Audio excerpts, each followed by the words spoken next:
What's up, y'all? I'm Alan Hay, the Lawn Care Nut. Thanks for coming back for yet another Lawns Across America podcast. Now, I know it's been a little bit of time since I've done one of these. Been busy, you know, this is the season. This is the time of year where I'm out in the lawn quite a bit more often. Not just making videos for you guys, but I'm making videos for Yard Mastery and our app, things like that, as well as just out in my lawn doing my normal everyday work. You know, never forget, I'm a homeowner just like you. In fact, that's one of the things that I love most about my job is I'm actually making a living on something that I love doing long before I ever made a living doing it. I was always that guy in the neighborhood. When you look back at my original videos in Indiana, even before those videos, I had a blog that I had, and I would take pictures of my lawn and show it off. And even before that even stuff even existed, when I bought my first house in Griffith, Indiana, I just had the darkest green lawn on the block and just loved it. Loved mowing. Loved throwing, all of that stuff. That's back when I was working for True Green, so I could get all the really cool stuff that we had in our garage Sulfur biter, and I could bring it home and try it out and put it on my lawn and stuff like that. I've just been that guy, always liking to do things, always liking to have the best lawn on the block. It's just fortunate that over the years, as I started sharing the things that I loved, and I knew this ahead of time, I found others of you, thousands, tens of thousands of you, that also enjoy having the greenest lawn on the block, the thickest lawn, the domination line. And nowadays, you share just like I do. You share with your neighbors. So many times, year after year after year, I'll get different messages from folks that say, yeah, I've been doing my own lawn, and my neighbors ask me, how is your lawn so green? And so I just start working with them, and I share your products with them, and I share your methodologies with them. And then their lawns get green. I see this all the time, especially here in Florida, because this is now where my biggest audience is, Florida and Texas. Still got a lot of y'all up north. Don't want to forget about you, please. In fact, I'll be going up north to do some spring seeding. Want to tease that. That's right, spring seeding, one of those things that I've always been against. Going to do that this year. So got plenty of cool season content coming. But here in Florida, I run into people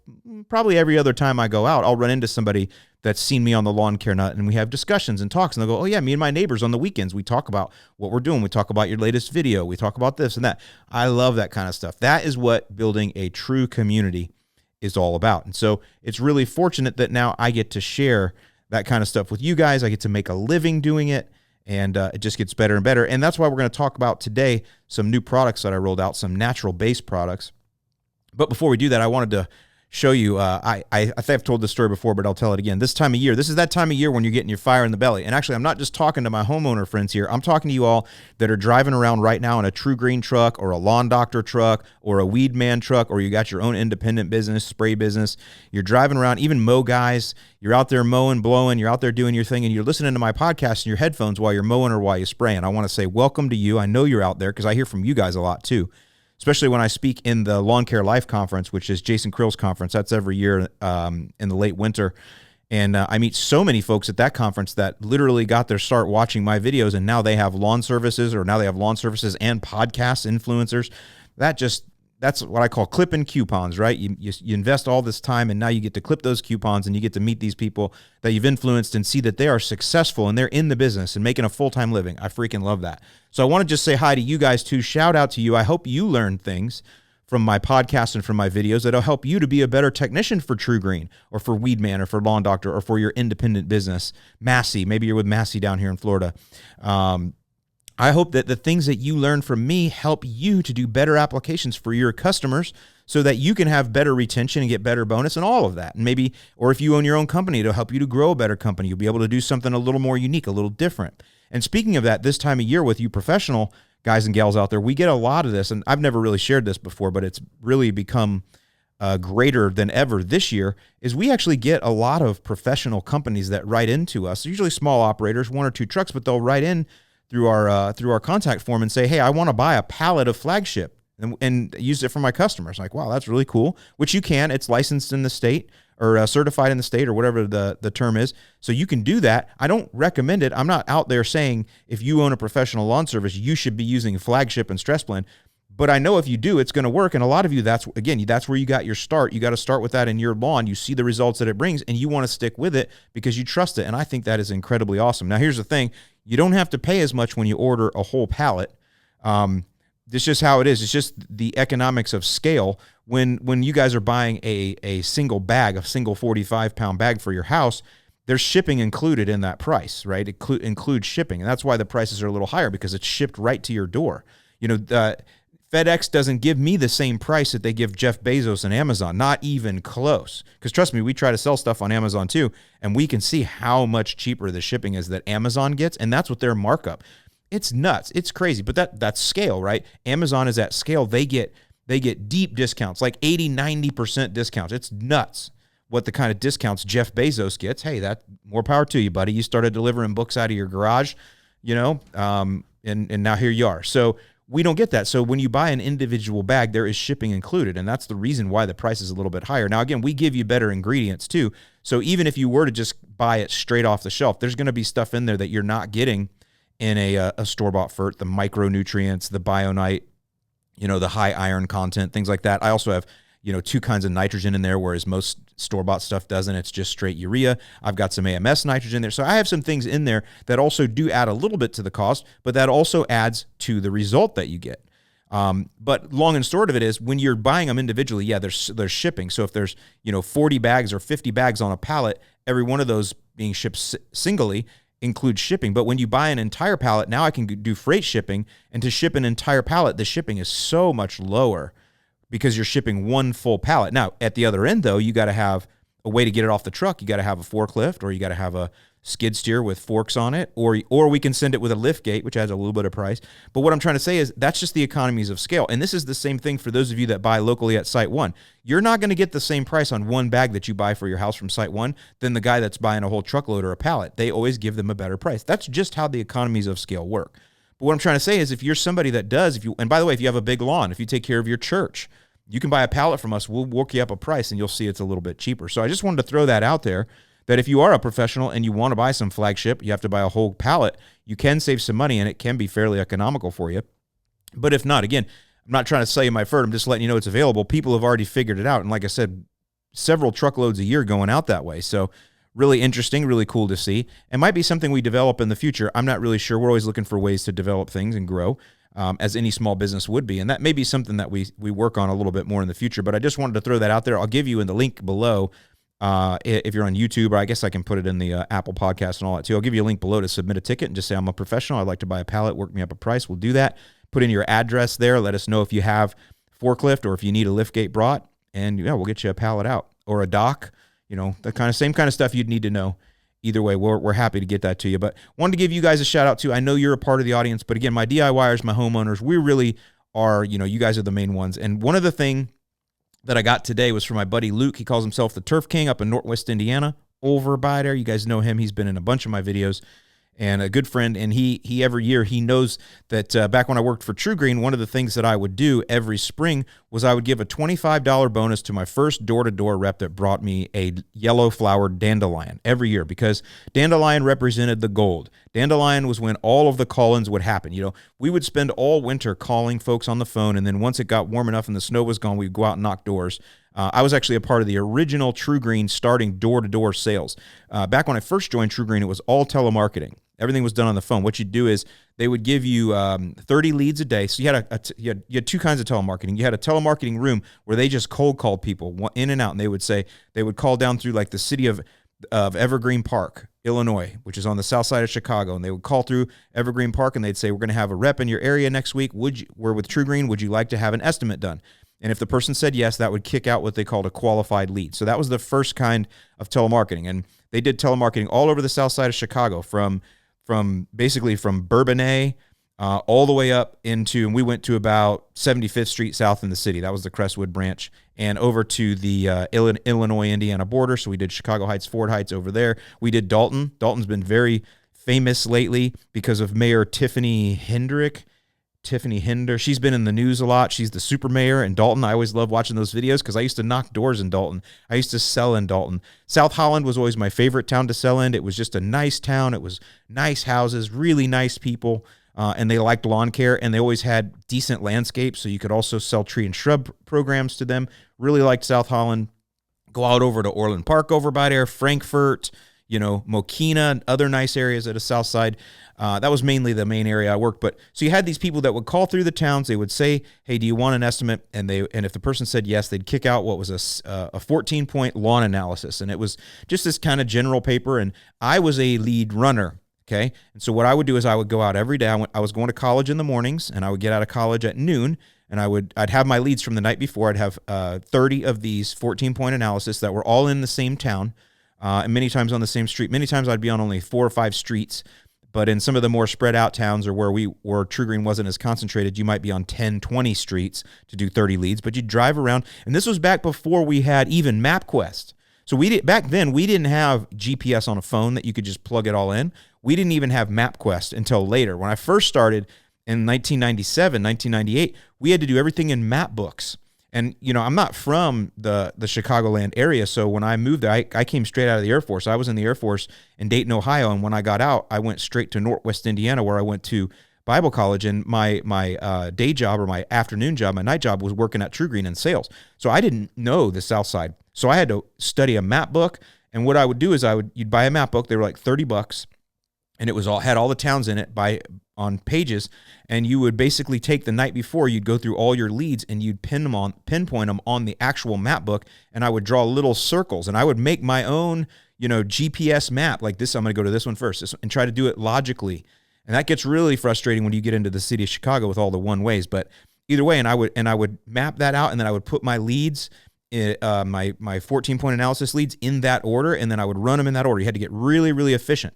And your job was, you would go out to the property, and your job was to measure the property. The thing about it is, in most towns, especially in Chicago, all the lawns are the same size. So you only really have to measure the first one. And then after time, you can thumb and measure, because you've done so many. You know what 5,000 square foot looks like. You know what 2,500 square foot looks like. And to this day, I test myself all the time when I'm with friends or out and about. I can look at a piece of ground and eyeball it, and I can get within 1,000 to 1,500 square feet of how big it is. I can go, yep, that's a 10,000 square foot area. That's about 9,000. That's 7,000. I can do that. The smaller ones are even easier, but I can do up to about 10,000 square feet. Gets any bigger than that, I'm not very good at eyeballing. And that's only because when I was on the south side of Chicago, we didn't have a lot of lawns that were bigger than 10,000. You get down towards Bourbonnais, down that way, some of those were 10,000. Some in Mokina and Frankfurt would be 10,000. But most of the stuff up into the city, the older parts of the city, from Oak Lawn, down that way, Midlothian, and then again over to Dalton, Riverdale. These are all postage stamps over there.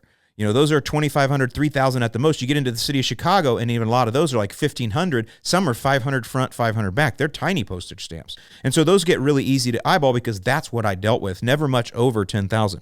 Now, when I worked in the Merrillville branch, Merrillville, Indiana, which is right on the other side, that's Northwest Indiana. When I worked out of the Merrillville branch, we handled Valparaiso, stuff like that. They had acre lots out there. So their AAP, average application price, in that branch was much higher. We used different equipment too. We used ride-on equipment because you needed that. You couldn't get enough liquid in a truck to handle acre lots all day. You would pump out halfway through, and you're not driving all the way from Valpo back to Merrillville to fill back up and go back out. So we ended up getting the ride-ons and doing more granular, which that, affects your chemical costs. These are all the things in the business that I learned. I have a lot of knowledge in the business and how to run it that I don't often share, but it's interesting, and I'm just kind of going off on it now. But back to it, when I was running those leads back when I was in sales, I would get my qualified leads. I'd map them out in my MacBook, and then I would drive out after school, get out of school at noon, stop on the way and eat some McDonald's, and then drive all the way out and start running my leads. And you had to be back to the office by 3:30. So you basically had 3 hours and a half to run those leads. You'd do the measurement. You'd find different weeds, right? Whatever weeds, you'd check off on the 14-point analysis what weeds they had. You would give them their grass type, which was always a mix of Kentucky bluegrass and fescue, almost always. Unless you got into Orland Park and you kind of knew some of the builders out there, you would learn what the builders put in. Sometimes there'd be mostly some solid Kentucky bluegrass only lawns, but usually they were a mix, sometimes some ryegrass. Anyway, it didn't really matter. It was just cool season grass. That's why to this day, you'll mostly hear me refer to just cool season lawns, because they're all treated the same. Fescue, rye, bluegrass, they're all treated the same. Maybe you mow the bluegrass a little bit lower and you mow tall fescue a little bit higher, but that doesn't even matter really so much. But that's what we would do. We would run that. You'd tell them different things about the lawn. What can you do? And then the main thing you'd do, though, the main reason was you'd measure the lawn so you could leave them a price. And then you'd come back into the office at 3:30 and you'd call those 30 leads. Now, you didn't just have the 30. You had ones built up from the previous days, too. Sometimes you'd have a stack of a couple hundred there. And it was just smiling and dialing, baby. Don't phone and groan. And that was the telemarketing part. You're calling those people back because they've already said a few days earlier to the lead setter, yes, I would like an estimate. You've been out, you've looked at the lawn, you've left it on their door. And everybody had their own way of writing in the leads, things they would work. Some guys would just write, needs fert. Other guys would leave like a whole message. Your lawn looks good. It's got some potential. I see a few thin spots in the back. That's what I would do. I would always try to say something about the property that was unique that I noticed. Number one, to let the customer know that, yes, I actually looked at your property, but also to help me later down the line to remember the property. And you'd be surprised. You got 200 leads there, but you wrote like dog toys in the back right or dog poop all over the place. You'll remember those lawns. I did. I'd remember them. I would remember the picture. So when I was talking to the customer, I could talk about their lawn. Oh, in the back in the corner where your playset is, yeah, I noticed right there's a lot of foot traffic there, and that's why it's thin. Nothing we can necessarily do about that, fertilizing help, that kind of stuff. Or tall fescue clumps was a big one in the Chicagoland area. Hey, I noticed a lot of tall fescue clumps in the back. I'm sure when you're out there playing around with the kids, you're stepping on them, you're tripping on them. Front doesn't have the issue. It's in the back. I wish we had a product for that, but we don't. You're going to have to dig those out. I know that's tough. But what we can do is if you're going to work on digging them out, we can work on thickening the grass that's there. We can do an aeration and overseed. That was the consultative approach. I was a decent salesman. I wasn't the best, but I was decent. I was decent enough that I ended up getting promoted over time and becoming, sales manager, marketing manager, general manager, then region commercial sales manager. So I kind of worked my way up the line. But what I'm getting to is we would start running those leads usually in early March, mid-March in the Chicagoland area, overbiter, whenever the snow would start to go away and you could actually see the lawns. And what I would do when I became a sales manager, marketing manager, is I would give a $25 bonus to my sales rep. And by the way, that's what we used to do as telemarketing, was running those leads and then calling them. Back when I finally became a sales manager, we did things different. They had telemarketing laws that came in. I think it was 99 maybe. Where they had the national registry, national do not call list. Indiana actually had a state do not call list long before, and then the national do not call registry came in. That's not even a thing anymore. I don't even, with cell phones and stuff, you get all kinds of spam calls now. They get around it, but back then it was a national do not call registry, and if you called somebody that was on that national registry, you could get fined. Now there were different rules and laws. If you had a business relationship with them in the previous year, you could still call them. All kinds of stuff, right? But it became a big thing that we had to manage and really pivot our business that was based on that telemarketing model and calling those leads and pivot it to door to door. And I was one of the first branches. My friend Scott Steepleton, he actually pioneered it in the Merrillville branch and was very successful with door to door. And then the next year, we became the second branch in the entire company to start doing door to door, and we maxed it out. We maxed it out on 50 reps out door to door, knocking doors every day, 50 reps on the south side of Chicago. And we would do, 15,000 new sales a year, and 10,000 of those were from door to door, going out, and instead of running the leads, you're just cold knocking on doors. We had to get all the permits. We learned the towns that didn't require permits. Really just changed our business. But I was willing to make that change. I was willing to go through that challenge, that discomfort as a sales manager, and I made a name for myself in the company, and we were very successful, and I was very good at promoting people. I promoted a whole bunch of guys. Right now, I would say there's 5 general managers or regional managers or ops managers in True Green right now in the Chicago region that originally worked for me that I promoted. Those are my boys, my guys, and I'm really proud of them. They're still there, career dudes, good friends. But that was just my niche. I got really good at it. But for my door-to-door reps, when I was a sales manager, that's what I would do is the first one of them that could come back and bring me a yellow-headed dandelion, I'd give him a $25 bonus. It was always a fun thing we would do.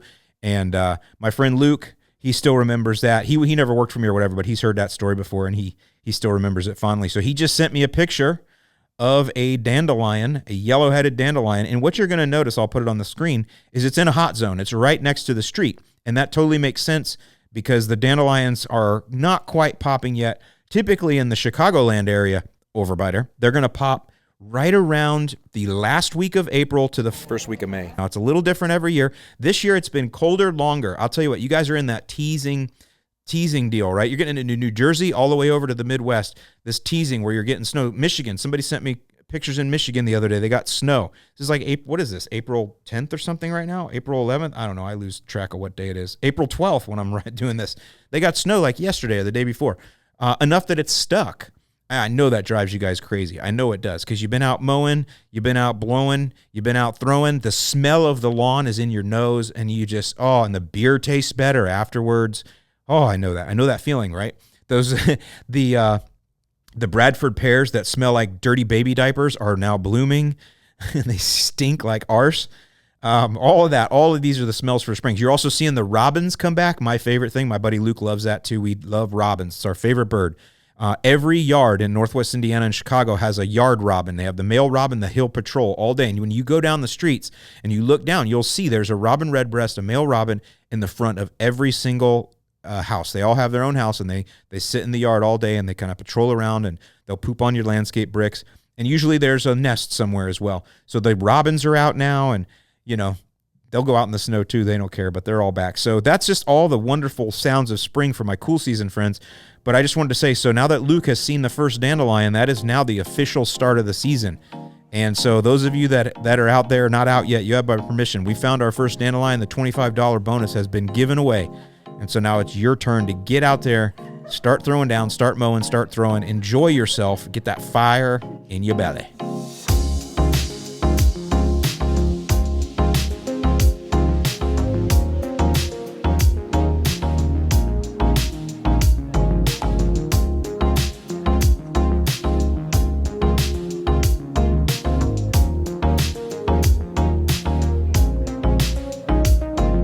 All right, I'm going to answer just one quick question, and then I'm going to get into the part about the new natural-based fertilizers that I released. That's a whole nother podcast that I've actually already released, but I released it on Yard Mastery. I'm going to go ahead and release it here because a couple folks asked me, hey, why don't you put that on Apple Podcasts? It's a visual type thing, but you'll still be able to get a lot out of it by listening. But the one big question that I get this time of year, and this comes from mostly you guys up north, because everyone down south has already pretty much put down their pre-emergent, maybe in parts of North Georgia, that area in there, South Carolina, some parts of southern North Carolina where you're still growing warm season turf, you can still apply pre-emergent.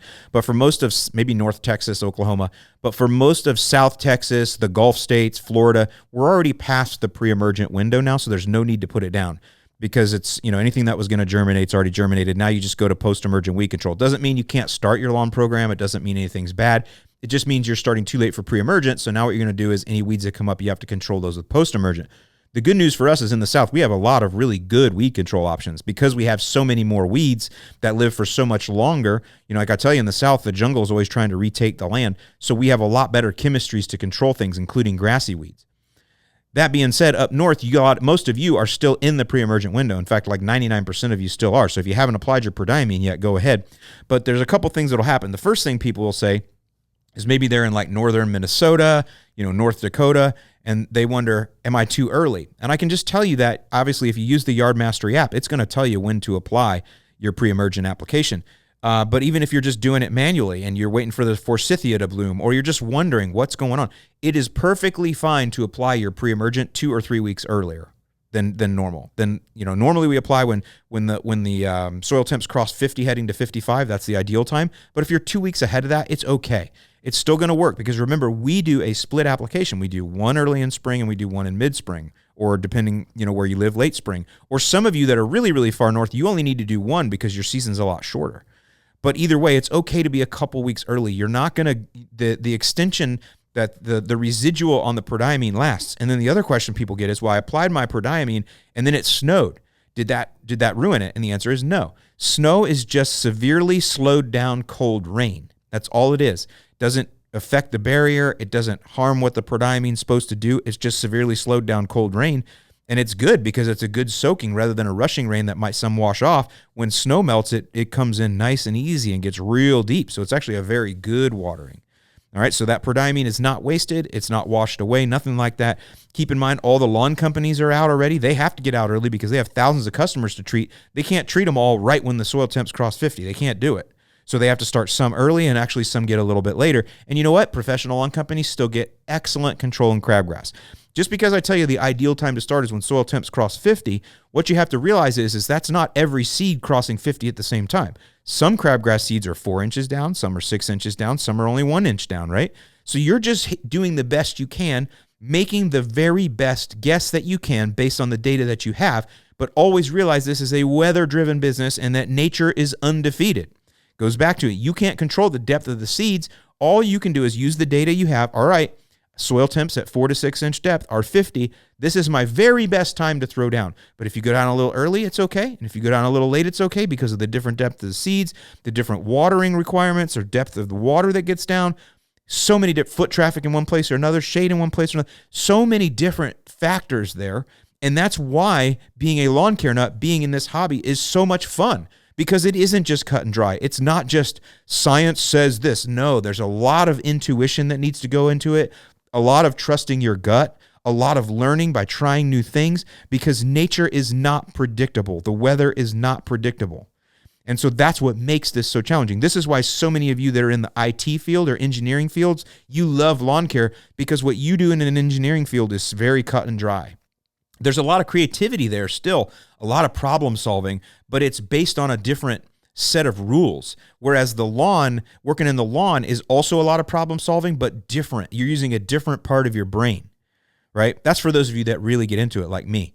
You know, like, is this going to be a bad disease year? Well, I'm going to guess that it probably is, because we had hurricanes last year that will have spread disease spores a lot worse. Those hurricanes go up by, you're going to see weeds you've never seen before in some areas. Those hurricanes that went up through the Carolinas, South Carolina, Tennessee, lots of devastation there, but it also brought a lot more rain and rushing water than you've ever seen. You know what that's going to do? It's going to bring weeds that you've never seen before that are carried on the wind, carried in those waters.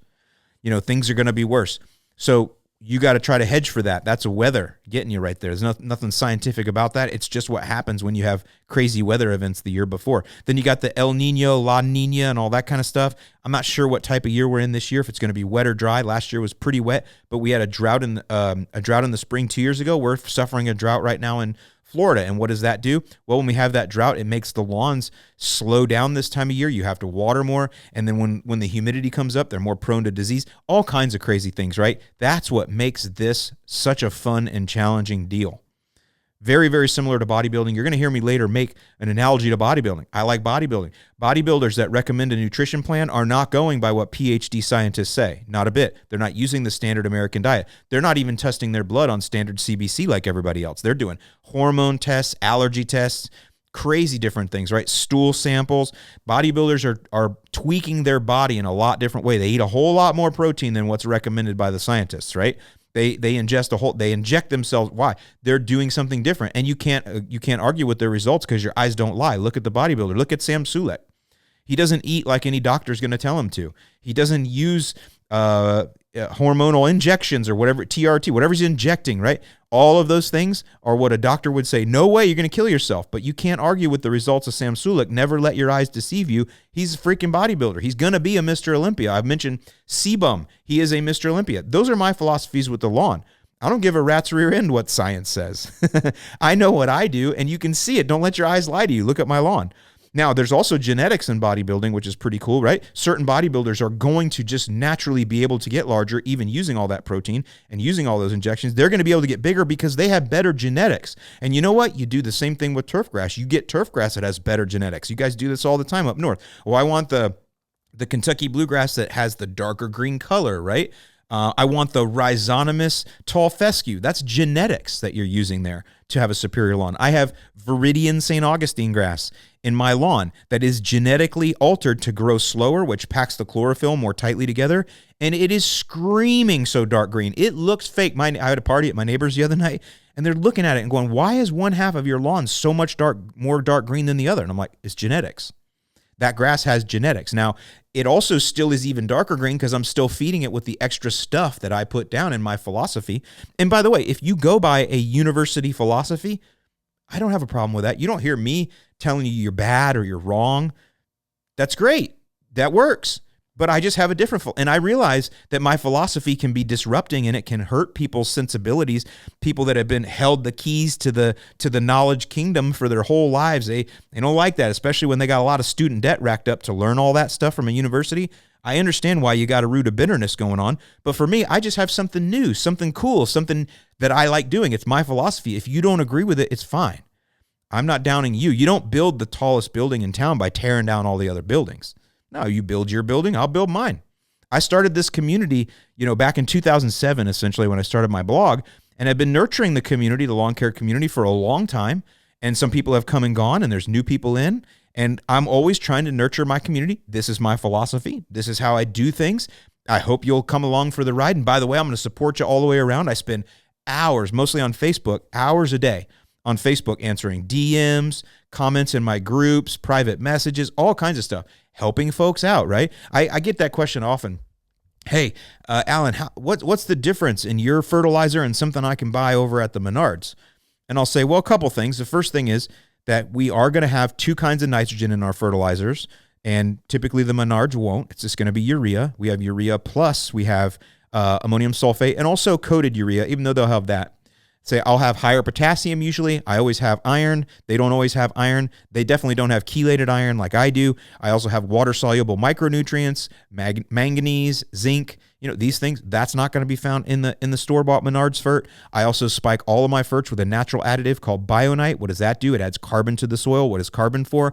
Well, lawns are carbon sinks already. I'm adding more carbon because that helps the microbe populations to survive better, helps retain moisture better, more roots, all that kind of stuff, because it's essentially microbes that are what, break down the fertilizer. So if you can have a good home for them, a good carbon base for them, you'll have more of them. Your fertilizer will be more efficient.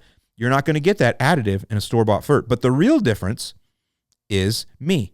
Here I am right now, the president of Yard Mastery, talking to you on Facebook, answering your question, working with you. Go ask the CEO of Menards if he can help you with his fertilizer. You won't even get a return call from the CEO of Menards. I doubt the CEO of Menards even does his own lawn. He probably doesn't even know anything about lawns. Ask the general manager of the local Menards. Is he going to answer your questions? Not in your time, not at 8 o'clock at night like I will. So I'm hoping that makes a difference. And that's the community that I've built and fostered here. And we try to keep it really positive in our groups. I had to do a little smackdown in the Florida group the other day. Some people getting a little high-minded there. But sure, I work to really help my community, foster a community that I've built since 2007 and that has now become something that is formidable and must be disrupting the industry, which is why I get the criticism. I have to assume. Because again, I haven't attacked anyone or reached out or said I'm better or what universities say is bad or it's old, even though I think the thinking is old school. But the methodology is fine. I mean, there are plenty of lawn services here in my area that follow University of Florida recommendations, and their lawns are not as green as mine. They're just not. They're not. And that's okay. They have other advantages, I guess, that they get from that. Me and mine and my folks, we want the greenest lawn. We want the thickest lawn. We want the darkest blue-green lawn, right? And that's what you get when you follow my products, or use my products and follow my philosophies and follow my app. So if you haven't downloaded the Yard Mastery app, go ahead. By the way, you lawn professionals out there listening, you can download the app and it will tell you based on soil temperatures the best time to apply your pre-emergent. It also gives you real-time soil temps. You could use that data. The app is not made for you. I'm not trying to tell you to follow the app for your customers, but you can use the soil temperature data that's in there. I mean, when we tell you to apply hydrotain, you can use that. When we tell you it's time for aeration and overseed because we're in the fall, we're dropping by 70. You can use that data to help improve your professional business as well. You're welcome to do that. Would love to hear from you if you do. All right, enough ranting and raving. I hope you guys have enjoyed this. Hope it's gotten you fired up. The big thing I'm trying to accomplish here this week is to get that fire in your belly, get out there and throw it down and enjoy the mow. Now, with that, I'm going to move now and to the part of the podcast is about 45, 50 minutes where I go into a brand new natural-based fertilizer line that I released. Now, I want to say something here real quick. When I release new products, I always get people that ask me, does this mean the stuff I've been using, the flagship and the stress blend, is bad? I guess people are just so black and white. It's a real challenge with some folks in the world right now. You're so black and white. There's no gray area. So no, there's nothing wrong with flagship and stress blend. And if you're somebody that's new or you get confused, you don't want to hear anything new, then don't listen to the rest of this podcast. But if you're somebody that's interested, hey, I'd like to try something new. I'd like to try something natural-based, especially because you don't need to use the liquid biostimulants then. I would like to hear more about that because we could also work in some new technology. Then listen ahead and see if this is something you'd like to try because I would like you to try it because you're going to get a really different type of response. Still the same green response, but a little different response overall. It's also adding some different biostimulants as well as it does have the humic and kelp in it. Anyway, all that's being explained here. But I just want you to know, it's not like one thing is better than the other. It's just something is different because a lot of folks like to try something different or try something new. And there is a whole lot of homeowners out there that we're not reaching because we don't have a natural-based program. Even though I have the Bionite in the current fertilizers, they don't see that. They're hybrid fertilizers. They don't see it that way. They want something that's more natural forward. And so I released this there so I could reach a whole new audience of folks as well. And then eventually this will become our natty program in the app. So with that, let's go now and hear all about the two brand new products that I released, 2002 Derby Green, which you know what Derby Green is all about, and 5015 Life Support. All right, y'all, it's been a little while since I've been here in this chair. It's good to be back in. Today we're going to talk about some brand new products that I'm releasing. We're calling these the Yard Mastery Natural Nutrients line of fertilizers. We've had the 803 Soil Fit now for a couple of years, and it's done really well. It's a great fertilizer all around. It's not real high nitrogen. It's not real high potassium. It's just one of those that you can use anytime you want a little boost of green, but really anytime that you want to go ahead and build soil health. And that's what the natural nutrient line is all about. Now, I want to just say one thing before I get into the two new ones. We have Derby Green, that's a 2002, and we have Life Support, that is a 5015. But before we get into it, I want to kind of give you a little bit of an understanding about the difference in natural and synthetic nitrogen, phosphorus, potassium, that. But mainly when we talk about nitrogen, I want to talk about the difference in synthetic and natural, because I think people have a little bit of a misconception there. You will hear oftentimes people will say, hey, if you just apply only synthetic nutrients to your lawn all the time, that what that'll do eventually is it'll kill your soil. I've heard people say that, or it'll make your soil not healthy. And that is right to a certain extent, and let me tell you why. One thing that you may not understand is, and we're going to talk about mainly nitrogen here, but it works the same for other nutrients. But for the most part, when you apply nitrogen to the lawn, the nitrogen you're applying is not immediately available for plants. It takes microbes in the soil to break it down and to turn it into something that the plants can use. Now, I'm not going to use a lot of technical terms here and stuff. And in fact, later on, I'm actually going to read some stuff from Grok AI, because it gives you a lot of really good technical terms, but the way Grok AI puts it, it's easy to understand. But what I will say is that everything that is going to be made plant available is made plant available by microbes in the soil, or fungi, living things in the soil. And by the way, it's the same in your stomach. In your stomach, it's called your gut biome.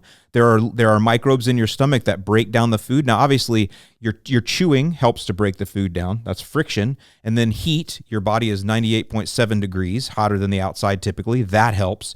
There's acid in your stomach. That helps. But really, it comes down to, in the very end, it is microbes in your stomach and your biome that are what make the food that you eat available to be absorbed through your stomach and then get into your blood. Okay, and it works the same in the soil. That's called the rhizosphere, and that is called the soil biome, and it's the same thing. There are living microbes there that what they do is they break stuff down, and then they basically make it available to the plant roots so the plant can take it in and use it. And then the plants, actually, the roots of the plants, they'll spit back out things for the microbes as well. The thing about it is those microbes, they need somewhere to live. And microbes will live better when there is carbon deposits in the soil, when there are carbon deposits in the soil. It just gives a nicer environment for those microbes. Number one is there's going to be better moisture retention there. That's the biggest thing. But there's just more mass for them to be around and hang on to. And when you're only using synthetic fertilizers all the time, you're not actually building the soil organic matter. And it's the soil organic matter, or that carbon, that's where the microbes like to live. That's where they're going to be healthier. That's where they're going to be in greater populations, is when you have carbon deposited in the soil. And if you're only using synthetic nitrogen, just urea all the time, or ammonium sulfate all the time, and there's no organic material going in, eventually the soil will start to not be as healthy. Now, you do still have root cycling that goes on. So the plants themselves, the roots over time die and are replaced and die and are replaced. That adds organic matter to the soil. But it's important for you to add more on top. And so this is why we'll go to my normal line of fertilizers. Let's talk about Flagship and Stress Blend. Those are the two that you know most about. But then we also have a 12-12-12 starter. We have 17-76 Freedom fertilizer. And then we have 16-00 Double Dark. Those are what you would call synthetic fertilizers. However, as I've taught you before, I actually prefer always hybrid fertilizers. And what a hybrid fertilizer is it's some synthetics with something natural in there to build soil health. And that's why in my line, Flagship, Stress Blend, Freedom, those, I always have in there what we call Bionite. Bionite is a natural additive that we have put into every bag. And what that is it's a biosolid. It's like the Florida version of Milorganite. So it's a natural organic derived substance that puts carbon to the soil. Now, it also has some NPK to it, but it's not enough that we have to claim on the bag. It's not enough there. We really are putting it in more for its soil amending properties because it's derived organically. When the microbes break it down, what is left is humus. And what is humus? It's carbon. You've heard the word humus before. We spray humic acid or fulvic acid. That's even further broken down humus. But humus is basically what we're talking about when we talk about that carbon in the soil. And by taking organic or natural things, when the microbes and the fungi break those down, they leave humus in the soil. That's the carbon we're talking about. And that's where the microbes will live. And that's where the microbes can thrive. And you'll have greater populations of them when you have a good layer of humus or carbon in your lawn. And so that's why in all of my synthetic fertilizers like Flagship, I also have an element of something natural or organic to add to soil health. On top of that, you know that all my programs, I recommend we spray humic acid, right? If you look at even our new biostimulant, Compaction Cure, I call it the super biostimulant. It's got some cool stuff in there, but it's got humic in there. It's got humic acid. Why? Because humic is adding to the soil. Now, it does some other things too. When you're adding liquid humic, it's actually chelating some of the nutrients out of the soil that are there. It makes your fertilizer go further, essentially, because it is an acid. It's a weak acid. It's nothing you can worry about. It's not going to burn you. It's not that kind of acid, but it's a small amount of an acid that when you spray it, it'll give you a little flush of nutrients. So it makes your fertilizer go further, but it also adds that carbon to the soil. So that's why I always have humic in all and everything. And by the way, spoon juice, that's the one we use in the summer. Same thing, humic. All right. So all of my programs, that's my normal program that you're on. If you have the Yard Mastery app, you're on that program, whether you're in Deluxe program or if you're in the STILP, which stands for Soil Test Informed Lawn program, you have a soil test. It's going to recommend some of our fertilizers there that are more designed to match what your soil needs. Either one of those programs, Deluxe or STILP, they all have, again, that Bionite in every bag to add nice natural soil health. And on top of that, we're always recommending the biostimulants, which include humic. So there's always something going in to add the soil. That is a hybrid program, and that's the main program I have, okay? But I wanted to go ahead and introduce a new program this year that incorporates naturally based fertilizers. So ones that are a little more natural forward. Now, they are still going to be juiced with synthetics because you're not going to get that green of a lawn with only organic or natural substances. You can, I shouldn't say you're not going to get that green. You are, but it's much slower. So that's the difference. That's one of the reasons why we like synthetics, because you can first of all dial it in. You can get a 30-03 or a 24-06 very easily with synthetics, right? And you can control it because it's all made in a lab. So you know exactly what you're getting. Everything is consistent, whereas organics are not as consistent. Now, the processed organics or naturals that we use, they are more consistent because they're processed. But I'm thinking more like if you just think about just a straight organic manure or a straight organic compost that you get that someone makes, you really don't know what the nitrogen is in that. In fact, if you've ever applied any compost to a lawn, you'll smell it sometimes. You'll smell the ammonia in it. You're like, man, that smells really hot. And it'll be high in nitrogen. I actually applied some of this designer dirt that people sell last year at a place I take care of, and it was compost. And I was like, man, guys, I told them when they were putting it down, like, this stuff smells, man. This smells like it's hot. No, it'll be fine. It'll be fine. Well, they burnt the shit out of my lawn out there, because it was a compost. And while compost is great, no, it's organic and it's awesome. Yeah, but you can't control the nitrogen that's in it. You just don't know.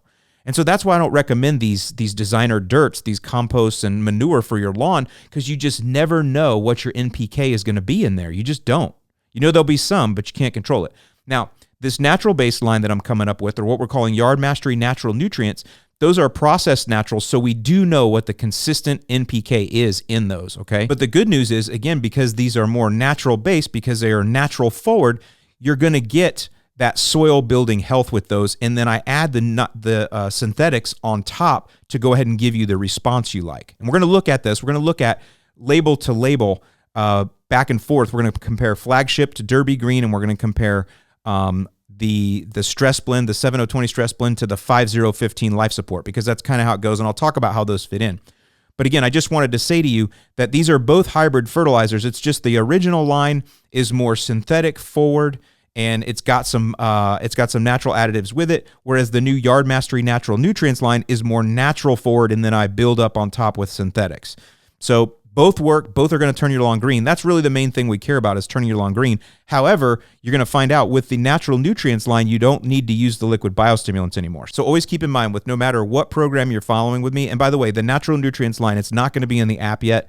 We will put it in there eventually, but it's going to take a little while, and I have so many other things to do to improve the app right now. So we're just rolling this line out for those of you that want to do it manually or kind of do your own thing, or some of you like new things, you like to try new things, you just like to see how they react. You'll find that in the natural nutrients line, I was also able to add some different technologies in, and again, include the biostimulants in there, which means you don't have to use the liquid. So while the natural nutrients line, the bags themselves do cost a little more when you compare to Flagship or Stress Blend, remember, you don't need the biostimulant, the liquid biostimulants anymore, and you're going to see I was also able to add in some different technology. That's pretty cool. So now let's go and look at the difference between Flagship 2406, which again is our #1 fertilizer. If you want the lawn to turn green, it's awesome. I'm not downplaying it at all. I love Flagship. It is the best that we have. Okay, it'll turn your lawn green the fastest. It'll give you the longest lasting green.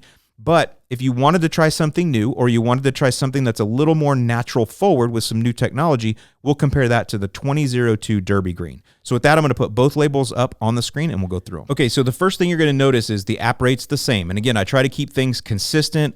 I don't want things to change. And the spreader settings on the Derby Green are a little bit different. You're going to find that the Derby Green, the Yard Mastery Naturals line, the prill size is slightly smaller. So for those, now it's not Green's grade or any of that stuff, but it is a little bit smaller. So for those of you that like that smaller prill size, you might like Derby Green, but keep in mind the spreader settings are slightly different. But they are 3 pounds per thousand. I try to keep all of that consistent as much as I can. So the 45-pound bag is going to cover the same amount, which is 15,000 square feet, and the 18-pound bag will cover 6,000 square feet, okay? All right, with that, let's go to the derived from area here. Or actually, we'll go down to the guaranteed analysis. And this is what, if I always tell you to read labels on fertilizer, this is what you should do, is go to this right here, this guaranteed analysis. There's a lot of cool writing and stuff on here. But other than that, when you look at the guaranteed analysis box and the derived from, that's where you're going to kind of see where the rubber meets the road. So we can see in the Flagship, the total nitrogen is 24%, and in Derby Green, it's 20%. Now, part of this is when you start with naturals as your base and then you work your way up, you're not able to get as much nitrogen out of it. One of the things about using natural elements is they don't carry as much nitrogen in them in general. For example, chicken litter. A lot of people like to use chicken litter. That's a natural source of fertilizer, but it's never more than about 4% nitrogen. It just can't be anymore because it's a naturally derived product. It comes out of a chicken's butt, right? You can't change that. The chicken's going to shit what the chicken's going to shit. You see what I'm saying? So it's 4%. That's really it. And I think most chicken poop is like 433, something like that. But it's always going to be like 4% nitrogen. You can't get any more out of it, okay? So that's one of the things with naturals. You're stuck with what naturally is available in there. When with synthetics, you can boost those up as high as you want. Let me give you another quick analogy because I think it's a good one. Think about you, and I used earlier your gut biome. So let's think about you and your vitamins. You might go to the doctor and get a blood test, and they might find out that you are lacking in some vitamins, right? You don't have enough vitamin C. You need some more vitamin D, you know, that kind of stuff. Well, you can go to get more vitamin C and eat more oranges. To get more vitamin D, you can go out in the sun more often, right? But then you got to worry about skin cancer. Or what you can do is you can just take a 1-a-day synthetically derived vitamin, put that in, and you'll get all the vitamin C and vitamin D that you need and everything else, right? The synthetically derived vitamin is not bad for you, but it also doesn't give your body everything else that it needs. Like when you eat an orange, you get some roughage, right? Your body needs roughage. It helps in your digestive system. You need food to you get what I'm saying, right? Synthetics are great. They're great for supplement, but you need some natural stuff too. And so if you look at this here, we're going to go into the nitrogen content. So we're at 20% nitrogen on the Derby Green versus 24% nitrogen on the Flagship. So we're a little bit less nitrogen. So you're going to get 0.6 pounds of nitrogen when you apply Derby Green. Whereas when you apply Flagship, you get 0.75 pounds. So a little bit less. But what I did here to make sure that you got a little bit of a deeper kick with the Derby Green is you'll see there the ammoniacal nitrogen, okay? That is ammonium sulfate. The Flagship has 1.99% ammoniacal nitrogen. That means that's going to be the most quickly available nitrogen you can get. It's urea is available pretty quickly, but ammoniacal nitrogen is available very quickly, all right? And it also, ammoniacal nitrogen gives you a blue color. I noticed this when I worked for True Green years ago. This is where I learned all about the different stuff that I teach you, is when I was at True Green, I would just experiment on lawns. We would get different fertilizers in, and I would try them on different lawns and see what color things were, how fast it greened up, how slow, how long it lasted. That's the kind of stuff I would do because I was a manager, and I got to basically play around in all of the lawns that had problems, that we had customers that we just, for whatever reason, the technician couldn't get them green. I would take those lawns as the manager, and I would put different things down and work on them, and that's where I learned. And one of the things is ammonium sulfate turns lawns a blue-green color. That's pretty cool because you're going to find Derby Green also doesn't have any iron. So any of you that have complained about the iron stains that you get with Flagship, which I understand, I mean, you can blow off the driveway, but there might be one or two you miss. Well, Derby Green is going to give you a very similar blue-green color without the iron, so no staining. So that's one thing to look at. But I put in a little bit more of the ammoniacal nitrogen in the Derby Green so I can give you a faster green up, okay? Because it doesn't have, because again, it's more natural based, so that natural stuff is really slow release. So what I'm trying to say is I boosted up that AMS nitrogen in the Derby Green to give you the same fast green up that you get with Flagship, okay? Both have AMS, and in fact, the original formulation of Flagship years ago didn't have AMS. When we reformulated at the end of 2022, I added some AMS in there to give it a little faster green up, and it worked, and so that's why Derby Green has even more AMS, because I wanted to go ahead and get that faster green up. I also wanted the sulfur, which we'll talk about in a minute. And then you'll see the Flagship has 21.5% urea nitrogen, of which 50% is coated with a polymer, so it releases slowly over 45 days. So urea breaks down not as fast as the AMS nitrogen, the ammoniacal nitrogen. It breaks down a little bit slower, but still fairly fast. So we have that urea coming in Flagship, and then half of the urea in Flagship is polymer coated to trickle it out over 45 days. With Derby Green, we have 13% urea nitrogen, and all of it is coated, but it's coated with sulfur, not the polymer. That's another thing. People sometimes don't like polymers. That's fine. Then Derby Green is sulfur coated, so everything will break down. You won't find the little bags in your lawn at all. Most of you don't find those anyway. It doesn't really matter, but sometimes people will find them and go, what are these little blue bags in here? Well, that's the poly that's let out when you're using Flagship. That's the poly that's let the urea out, and the poly's still there a little bit. You won't find that with Derby Green. But we have 13% urea nitrogen, but it's all sulfur coated. So what does this mean? This is an extremely safe product. Flagship doesn't burn unless you spill it, okay? I actually have a video coming out soon where I put down like 10 times the amount that you should in one area, and it didn't burn. And I show you that. We just haven't got it edited yet. But so Flagship's not going to burn. But even if you have that fear, if you're still scared of burn, use Derby Green. Because of that sulfur-coated urea, literally no burn. Very, very safe product. Either way, it's 13% urea versus 21% urea. Okay, so there's a little bit of a difference there. And then water-insoluble nitrogen, that's 3.95%. That's the natural stuff coming in there in the Derby Green. And you'll see there's very little of that in the Flagship because it's all pretty much synthetic nitrogen. So what am I getting at here? What does all that mean? You're going to see the same results, whether you use Flagship or Derby Green. You're going to see the same results coming in.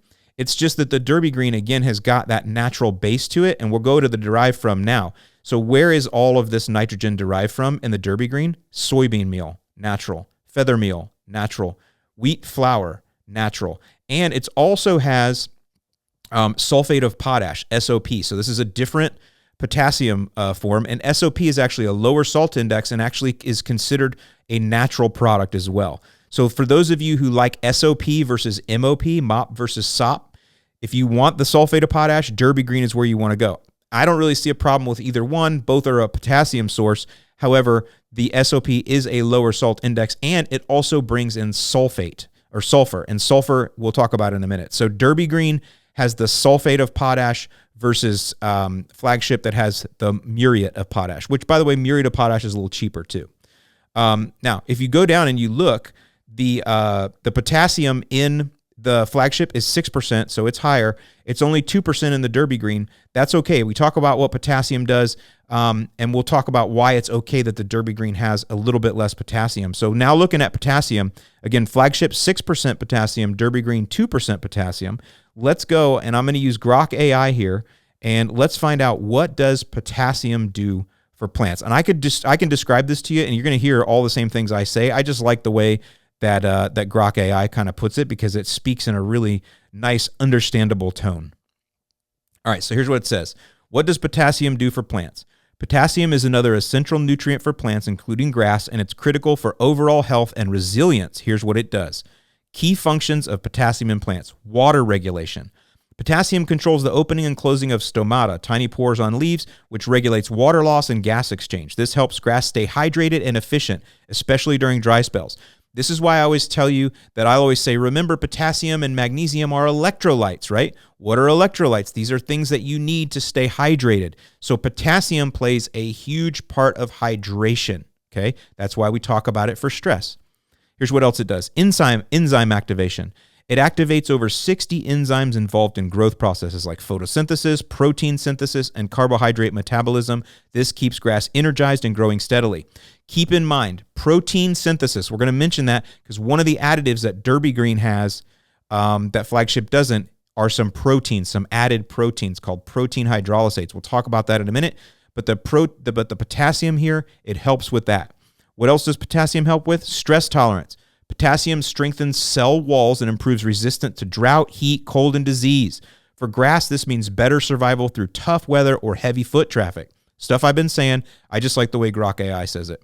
What else does potassium do for grass and plants? Nutrient transport. It helps move sugars, starches, and other nutrients around the plant, ensuring energy gets where it's needed, like the roots or new shoots in grass. And it also helps in root development. Potassium supports strong root systems, which is huge for grass. Deeper, healthier roots mean better nutrient and water uptake plus a thicker lawn. Effects on grass specifically. Durability. Grass with adequate potassium holds up better under wear and tear. Think lawns that are used for play and sports. Color and density. While it doesn't directly affect chlorophyll like magnesium, potassium boosts overall vigor, leading to denser, more uniform turf and winter hardiness. It helps grass store energy, carbohydrates for dormancy, improving recovery in the spring. So that is what potassium does. So I've got potassium, some, in the Derby Green, and you're going to see that we have some other things that are kind of make up for it being less than Flagship. So Flagship has 6% potassium, Derby Green only has 2%, but you're going to see I've added some other things to the Derby Green, the new hybrid nutrient here, that is going to help with more of that stress. So there's a side-by-side comparison of the nitrogen and the potassium. There is no phos in either one of these because most of your soils aren't going to need phos. When we go back to the derived from, just so you can see, so you saw that they're derived from soybean meal, feather meal, wheat flour, ammonium sulfate, there's that, sulfur-coated urea, sulfate of potash, and then plant wheat protein hydrolysates. That's all in the Derby Green. Plant wheat protein hydrolysates. That's kind of interesting. We'll look at that in 1 second. But before we do, I want to show you something that's in the Derby Green is kelp, 1.24%. So I was able to get kelp to put in here, which is obviously a biostimulant. I use kelp in everything. If you look at all of my programs where we use the liquid biostimulants, all of them have kelp. The compaction cure has kelp. The spoon juice has kelp. I used to recommend RGS every month, which again, still a great product if you want to use it. It has kelp. All of these, microgreen has kelp. Kelp is so important. So let's go and understand what kelp does, because Flagship doesn't have kelp. Okay, Derby Green does. These are some of the extra things I've added into the natural nutrients line that I think will be helpful to you. So now let's think about, let's hear what Grok AI says kelp does for lawns. Kelp, derived from seaweed, usually a species called Ascophyllum nodosum, is a natural amendment that can do wonders for lawns. It's often used as a fertilizer, soil conditioner, or foliar spray, and its benefits come from its rich mix of nutrients, hormones, and organic compounds. Here's what kelp does for grass. 1, nutrient boost.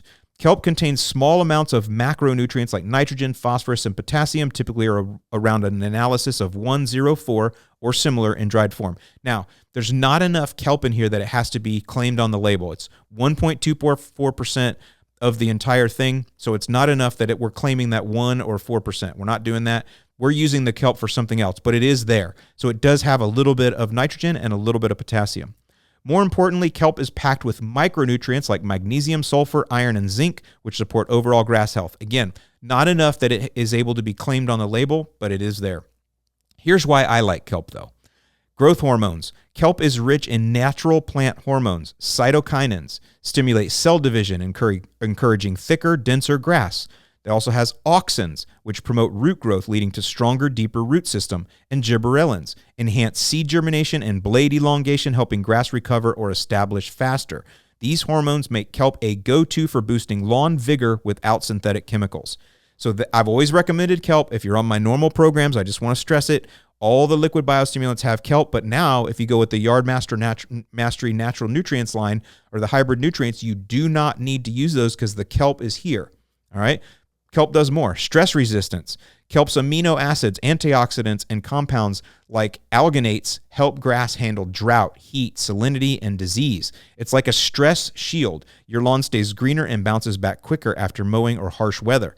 Soil improvement. Kelp adds organic matter, improving soil structure, water retention, and microbial activity. That's why sometimes you'll hear people say that kelp is microbe food.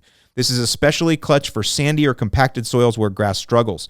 It also contains polysaccharides that bind soil particles, reducing erosion on slopes or bare patches. Color and vitality.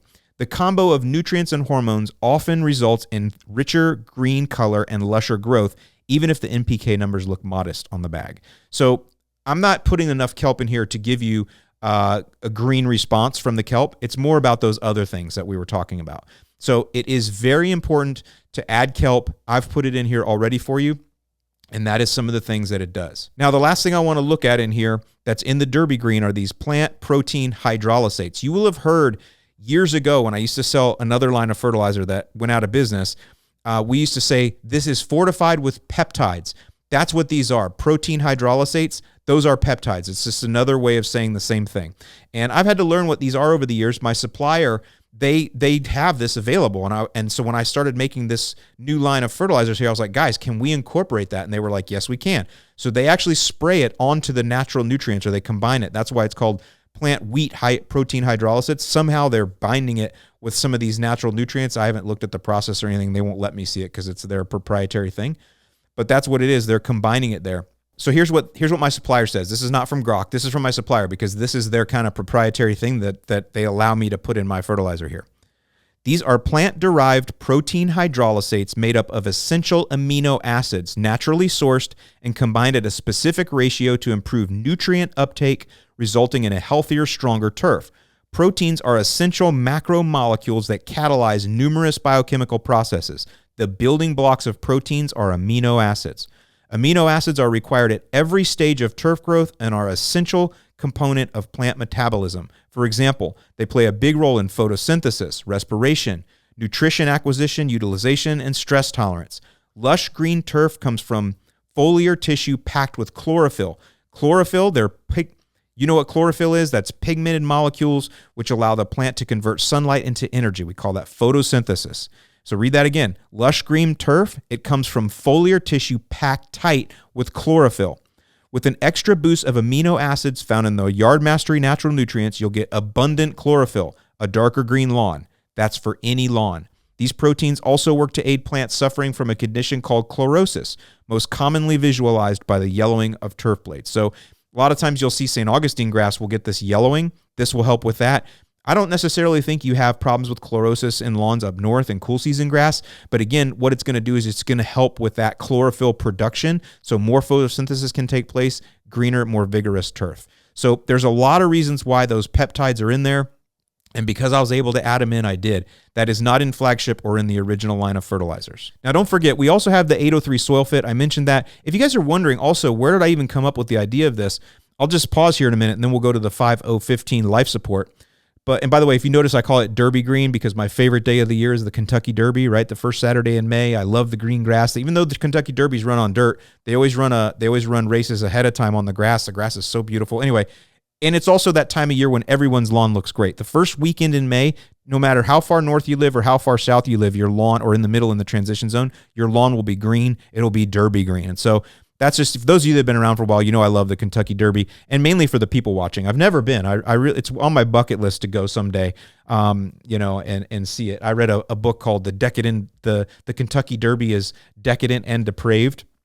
I read that book years ago, and boy, that one, it wasn't a book. It was actually just an article. Anyway, a lot of fun stuff there, but Derby Green. So if you're looking for something that's got a more of a natural nutrients and some of these extra goodies and has the soil building properties that you're going to get from naturals, as well as has the kelp in there already, try Derby Green. You will get a beautiful green lawn out of it, like I said. And again, no iron, so it won't stain anything. But I wanted to come back and say, if you're wondering where I came up with this line originally, it is because I used to use a product years ago called Ringer Lawn Restore. So those of you that have been around, I think it was a 1006. That's why I brought out 803 Soil Fit. I was trying to get close to that. Ringer Lawn Restore. And the reason I liked Lawn Restore was the original formula was on chicken poop, and it used to stink. I'm talking years ago when I worked at True Green. We had it because we had a natural program at True Green that they tried to roll out. It never really took off. Literally just didn't. But that's just because True Green was only known as Chem Lawn, and so people didn't trust them for natural. But anyway, we would have Ringer Lawn Restore. That was our natural program, and I would use it on lawns that just wouldn't recover. And man, whatever it was in there, it would work on every lawn. Like every lawn I ever put it on, it just worked great. It would restore lawns. That's what it would do. And it was good fertilizer. It stank to high heaven. Well, anyway, over the years, they reformulated it. They changed it, and they made it so it didn't stink as much. And you can still buy it. It's only available online in a couple spots. I don't know what they ever did with it. But it doesn't work as well. And I actually had one time, many years ago, talked to one of the suppliers from them, and they told me, yeah, they changed the formula and they took all the proteins out of it, which goes back to the hydrolysates we were talking about. I didn't know anything about that at that time, and I didn't ask any further questions. But basically, the guy said, yeah, they changed suppliers, and that's why it doesn't work as good anymore. So I always wanted to come up with my own version of Ringer Lawn Restore. And so that's another thing you could look at, this hybrid nutrients line, this natural nutrients line. You could look at it as my version of Ringer Lawn Restore, but I've steroided it up by adding some more things that I know, like I mentioned, like the ammonium sulfate, things like that. I've added some more things, the kelp.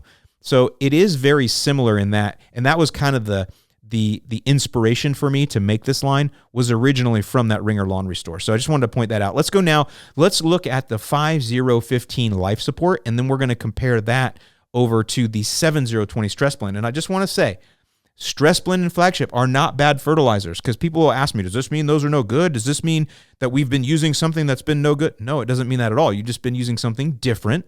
This is something new. This is something that I think a lot of people might want to try. Listen, a lot of y'all, you've been around for a long time. You just like to try different things and see how your lawn responds. That's part of the fun of this. I want to say, out of all of this, yes, I have made a business out of this. Yes, I sell fertilizer. I spend a lot of money building an app, a lot of things, right, to help you out. But at the end of the day, I just enjoy lawn care, and that I think you do too. I know a lot of you do. We enjoy the mowing, we enjoy the blowing, we enjoy the watering. I even enjoy the edging and the weed whacking. Some of you hate weed whacking. I love to weed whack. That's why I put all those curbs up, because they look great, but then in my house, they look great, but then I get to weed whack around them. I love it, man. It's like flow state. Like when you're weed whacking with a good Jimmy Buffett tune on, you get in that flow state. Man, I just wish I had more to do. And one day I will, because I bought some land, and it's going to be all curbed out. I love all of that. And that's where the passion is. That's the fire in the belly, boys and girls. It's at loving the lawn care. Well, I also love spraying and praying, and I don't spread and dread. I love to put stuff down. I just like to do that. It just feels good. It's like when you're on a bodybuilding kick, right? You're taking your protein supplements or your pre-workout, or you take that vitamin that your doctor recommended because you're missing some nutrients. It makes you feel good. I'm doing something good for my body here, right? And then you go and lift some weights. That's the mowing, right? You build yourself up and you get that soreness. You're like, that's good soreness. And when you come back the next day, man, you can... Well, not the next day, but after time, you can see that you're getting thicker. You can feel the muscle hanging on your bones that wasn't there before. They call that newbie gains. That's all stuff, right? That's very similar to how I feel about my lawn, except I can throw stuff at my lawn, and if it gets hurt, it's not my body. It's not going to kill me, right? So like bodybuilders, they experiment with themselves, except they're experimenting on themselves, and it can be dangerous. But then again, bodybuilders don't follow the standard American diet. They're not listening to what the PhDs say. That's why they're bodybuilders, right? They go all against what the doctors say. But look at them. Look at Chris Bumstead, right? Look at those results. Is there a risk there? A little bit. But he's Mr. Olympia multiple times, right? So it's the thing. My lawn is a bodybuilding lawn, and I like to put things down. And I think some of you, maybe you don't want to keep using the TRT on your lawn. You want to experiment with some Anavar. Well, go ahead and use maybe go ahead and try some of these naturals here, all right? So it's just something different for you to try on your lawn and see how it does. Mix things up, feed it a little different, and again, feed that soil. So with that little diatribe there, let's go on now and let's compare the 7020 Stress Blend to the 5015 Life Support. All right, so I've got these both up here, and I want to just go through each one of these here. Now, we'll look at the nitrogen first. Both are low nitrogen. Both will turn your lawn green. I always just say 7020 Stress Blend. Why does it turn the lawn so green? It's because of the magnesium in there, but I also did put in, the magnesium helps, but I also did put in, again, some ammonium sulfate, some ammoniacal nitrogen in the 7020 Stress Blend that wasn't in the original formulation. It's got 1.9%, so that's immediately available nitrogen to give you a nice little green up. And then it's got 5.7% urea nitrogen. So that's what's in the 7020 Stress Blend. When you look over at Life Support, it's only 5% nitrogen, so it's not a heavy hitter that way, and only 1.7, but it has a little bit more of the ammoniacal nitrogen, 1.75%, and then 4% water insoluble. That's the natural part. So you are going to get a green up with life support, because wait till we look at how much sulfur is in it, because it's the sulfur is the big difference here. But right now, I just want you to say life support will turn your lawn green, but it's not going to turn it as green as Derby green, okay? It will turn it about as green as what Stress Blend does, which again is very surprising. And again, it's the sulfur content, so and the magnesium, but I think the sulfur is a big piece of it. So let's go down now and look. But before we do that, I guess let's look at the potassium. So we've got 20% potassium in the Stress Blend, and we have 15% in the life support. Now you want to look at the derived from, because it does have muriate of potash, but it also has sulfate of potash magnesia. That's how we get the magnesium in there. So it's not like all of the nitrogen, or I mean all of the potassium in the Stress Blend. It's not all MOP. It's not all muriate of potash. It's about half and half, sulfate of potash, magnesia, and the muriate of potash, okay? When you go over to the life support, though, what you're going to see here is we don't have any muriate of potash at all. What we have is, they call it potassium magnesium sulfate. That's the same thing as sulfate of potash magnesia. It's the same thing in both. They just use a different term for it. But then the rest is SOP, sulfate of potash. What am I trying to say? We used to carry a straight SOP product that we were able to get. We're no longer able to get that from that supplier anymore. So if you're somebody that was using my SOP, life support's what you want now, because you're going to get that little bit of nitrogen and all these other goodies that you're going to see, but it's almost all SOP or sulfate of potash with magnesium. So that's your SOP now. But that's what I wanted to point out. So lower salt index there and more sulfur. So let's go to sulfur next. Look at the sulfur that's in the 7020 Stress Blend, 7%. That's fairly high, and that's good. We want that. But look at the life support. We're up to 11.9, so almost 12% sulfur there. And that's because we have some AMS nitrogen, but it's really because of that sulfate of potash that gives us the extra sulfur. So why is sulfur important? It's the sulfur and the magnesium together. That's why I believe you get such a good green out of both of these. By the way, the Stress Blend has 2% magnesium, and the life support has 3.66% magnesium. So life support has a little bit less potassium, but it's got more magnesium and more sulfur. So let's look at those. Let's go back to Grok AI, and let's see what those two elements do for lawns. All right, so you're going to see some recurring themes here, because these things stack on top of each other to make your lawn green. All these different elements, they stack, right? Nitrogen drives the bus, but when I don't have as much nitrogen in something, I do some other things. I stack them up to give you the green. So here's what sulfur does for lawns. Sulfur is a key nutrient for lawns, and its effects tied directly into grass health and soil conditions. Here's what sulfur does for lawns. Chlorophyll production. Sulfur is a building block of chlorophyll, the molecule that makes grass green and drives photosynthesis. Without enough sulfur, grass can turn pale or yellow, especially in new growth, since it's essential for that vibrant color and energy production. Color, right? Protein synthesis. Oh, because we're going to see those protein hydrolysates in a minute. Sulfur also helps with protein synthesis. It's a compound of amino acids like cysteine and methionine, which form proteins. This helps grass grow strong blades and roots, improving overall structure and resilience. Nutrient availability. By tweaking soil chemistry, sulfur enhances the uptake of nitrogen, phosphorus, and other nutrients. This means your fertilizer works better and grass gets more bang for the buck. So that's another reason why we like sulfur. Stress and disease resistance. See the recurring themes here? Stress and disease resistance. Sulfur supports enzyme systems that help grass fend off environmental stress from drought and heat and some fungal diseases.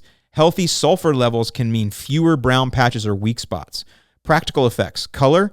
Lawns low in sulfur often look chlorotic or yellowish. Adding sulfur greens them up. Growth. It promotes steady, robust growth, especially when paired with nitrogen. So we have low nitrogen, high sulfur. We're going to get more out of the nitrogen. Soil health. Over time, sulfur can correct alkaline or nutrient-poor soils, making them more grass-friendly. So sulfur, that's what it does.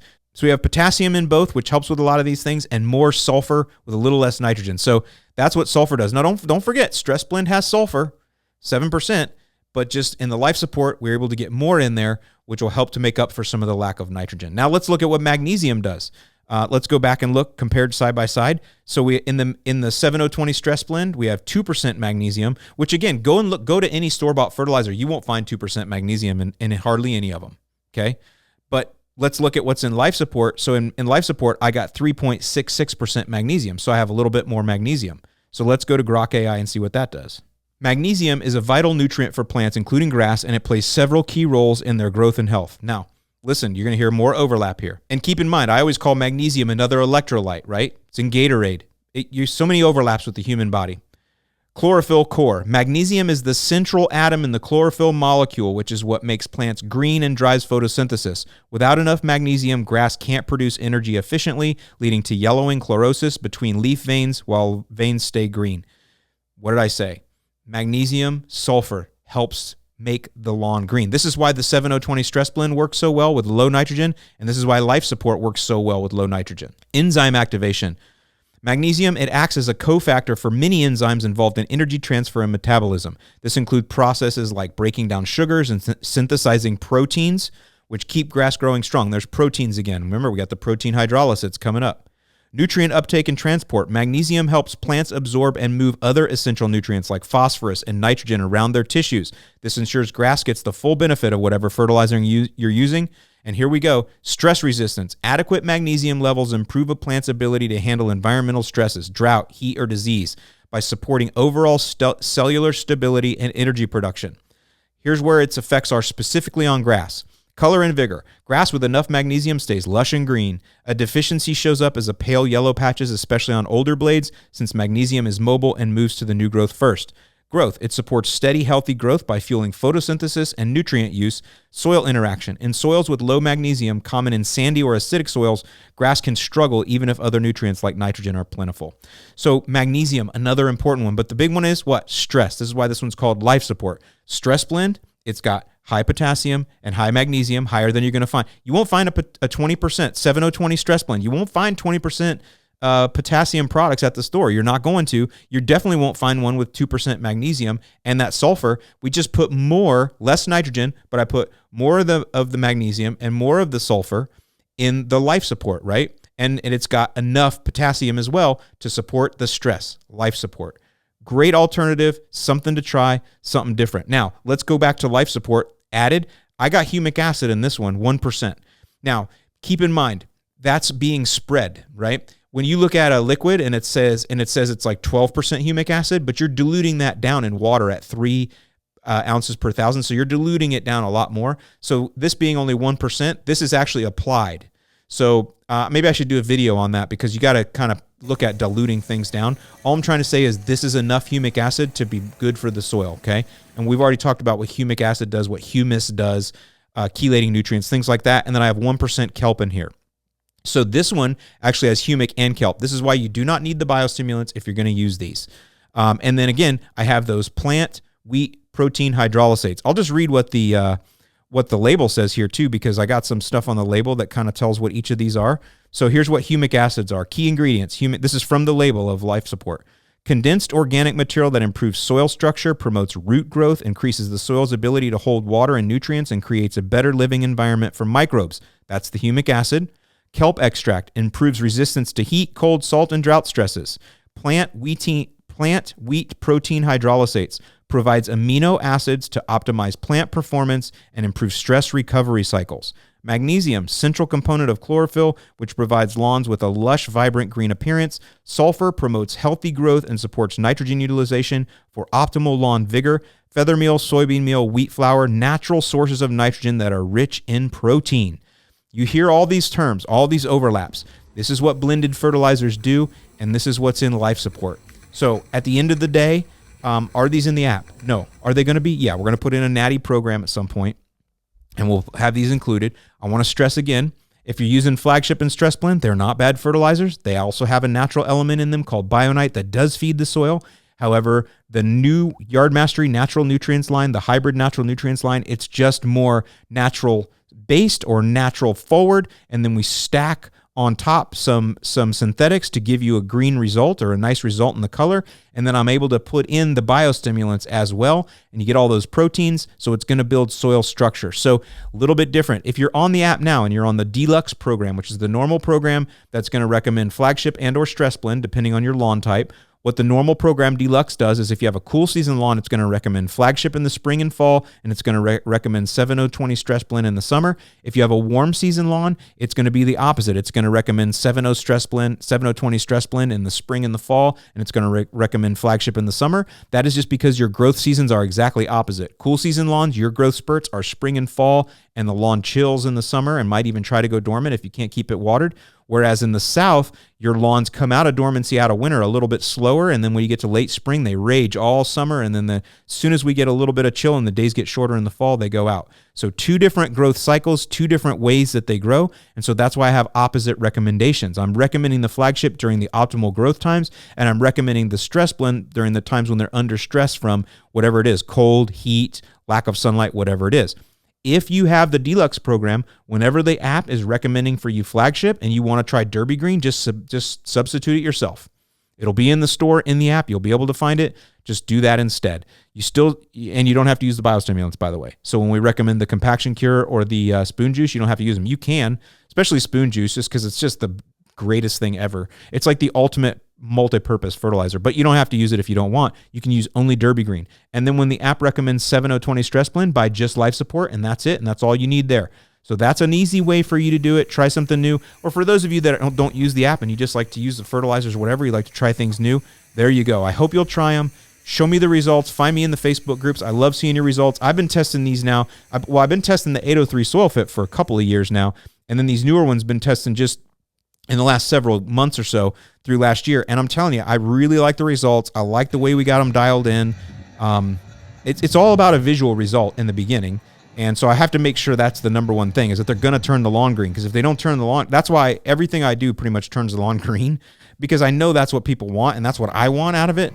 But that's just the original benefit, and the rest comes on in the back end. And so that's what all those other things are for. So give these a shot. Give them a try. I hope I was able to answer your questions. I'm putting this on YouTube, so if you have more questions, leave them below. This is all new stuff, and so it may be confusing, or there may be things I didn't answer correctly. So happy to do that in the comments and then provide more content going forward. But go ahead. I'll give you links below to those. Thank you so much for supporting Yard Mastery. We are a growing small business. We have 13 full-time employees, all American-based. All of my app developers are all based in Salt Lake City area. We have, and they're actually co-owners of the company. So we are growing this beautiful. That's why I say thank you for supporting an American small business. It's so much fun to grow a small business with Americans that are my friends, and to have you guys love the results that you get. You talk to my customer service folks. Those are all my friends. Those are all people that. Like I said, they're my friends. They're not just employees, they're friends. In fact, one of them is my oldest friend. So I'm just saying, it's just really a privilege to be able to grow a business that we get great results. We have awesome customers. You guys are incredible. And to see it grow and to roll out new things for you, new things to try, and to see you guys like them and embrace them. And so I really hope that you will enjoy these new products, the Yard Mastery Hybrid Natural Nutrients line, and I'll see you in the lawn. All right, y'all, there you go. Thank you so much for listening to this episode of Lawns Across America. Hope you learned something. Hope I got you out of the doldrums. If you've been listening to a lot of garbage political crap online lately, I hope that listening to these podcasts will get you a little escape from all that negativity and get you out in the lawn where we know we can have some fun and enjoyment. It is so nice to take care of your own patch of ground, and I want you to know I'm right there along with you week after week. Thank you so much for watching, and I'll see you in the lawn. As long as we can keep the fire, I'll do whatever you do, follow you anywhere. If our chances are getting brighter, but I want you to know I can't help but fight this feeling. I want you to try. Imagine living without it, So let's go. Heaven is worth fighting for, you know.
I feel so